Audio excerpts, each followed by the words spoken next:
తెలుగు సినీ రంగానికి, తెలుగు జాతికి దిశానిర్దేశం చేసిన మహానటుడు, విశ్వవిఖ్యాత నట సార్వభౌమ, తెలుగువారి ఆత్మగౌరవ ప్రతీక శ్రీ నందమూరి తారక రామారావు గారి అర్ధాంగి, కరుణామూర్తి శ్రీమతి నందమూరి బసవతారకం గారి శత జయంతి వేడుకలను ఈరోజు నందమూరి కుటుంబ సభ్యులు మరియు అభిమానులు ఘనంగా జరుపుకుంటున్నారు. నందమూరి వంశానికి జీవన జ్యోతిగా ఎన్టీఆర్ గారి ప్రతి విజయం వెనుక నిశ్శబ్ద శక్తిగా నిలిచి నందమూరి కుటుంబానికి బలమైన పునాదులు వేసిన మాతృమూర్తి శ్రీమతి బసవతారకం గారు పిల్లలను క్రమశిక్షణతో, ఉత్తమ విలువలతో తీర్చిదిద్ది ఆదర్శవంతమైన ఆదర్శ గృహిణిగా ఆమె నిలిచారు.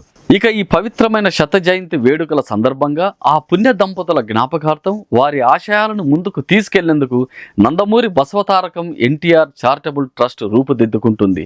మానవ సేవే మాధవ సేవ అనే మూల సూత్రంతో ఈ ట్రస్టును ప్రారంభించారు. కేవలం ఒక సంస్థగా మాత్రమే కాకుండా ధర్మం, సేవ, సంస్కృతి మరియు కళలను కాపాడుతూ సమాజానికి సేవ చేయడమే ఈ ట్రస్ట్ యొక్క ముఖ్య ఉద్దేశం.